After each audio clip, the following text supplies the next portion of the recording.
Hey, welcome to the channel. And today I thought I would go over some questions I've been asked lately about, well, lately in the last year, about why some race cars run an alternator and some don't, and why you see all those battery chargers around the track. Well, it pretty much comes down to, as far as the battery chargers go, it doesn't matter if someone's running a alternator or not.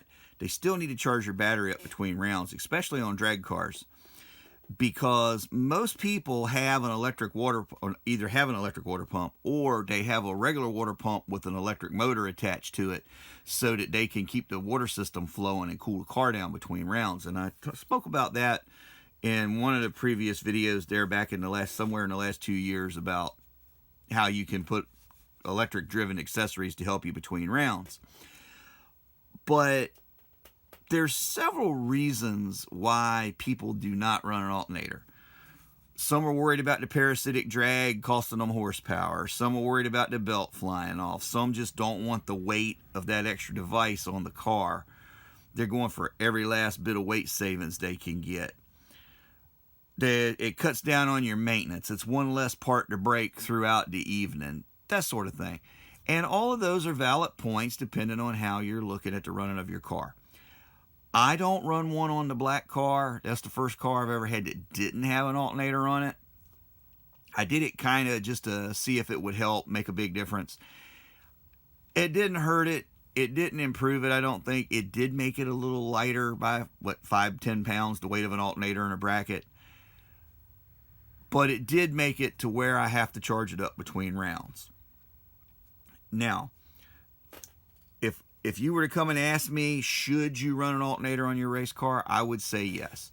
And the reason for that is, if you're running a larger system, and let me give you some grounds here.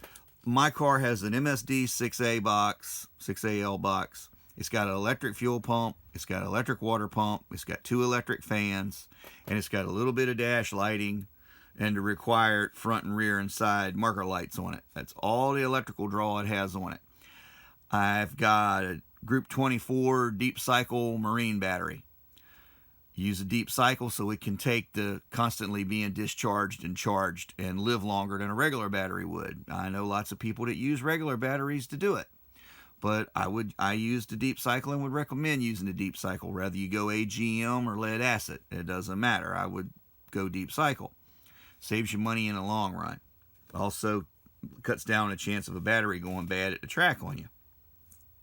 Now, I can usually start my car 2 to 4 times, depending on how hot or cold it is outside, without any trouble, get back to the pits, charge battery back up.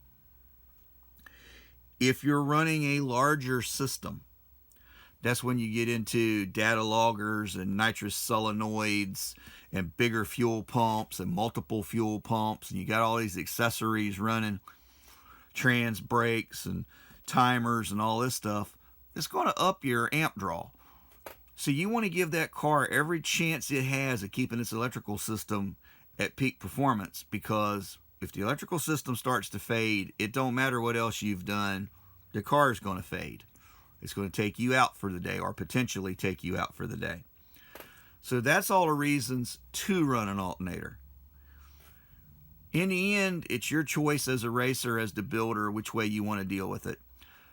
But you're still going to want to have a good battery charger around for between rounds, for running accessories, water pumps, fans, that sort of thing, and just keeping a good charge on the battery. It's one of those steps that should be in your pre-race plan. Make sure the electrical system's charged. Make sure all the connections are good. Nothing's loose. Check your battery cables. Make sure your kill switch cables are still good and tight.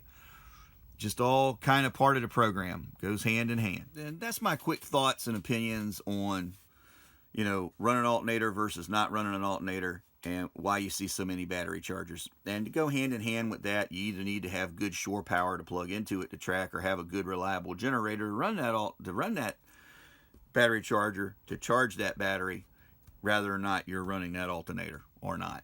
So, hope you found that entertaining, inspirational, informational. As always, practice your skills or learn a new one. You never know how far they'll take you. Looking forward to the 2020 drag racing season. Hope everybody has a safe and great season, and I'll keep you posted along the way. So until next time, this has been Fab Race Mod Repeat. Have a great day. Thanks for watching.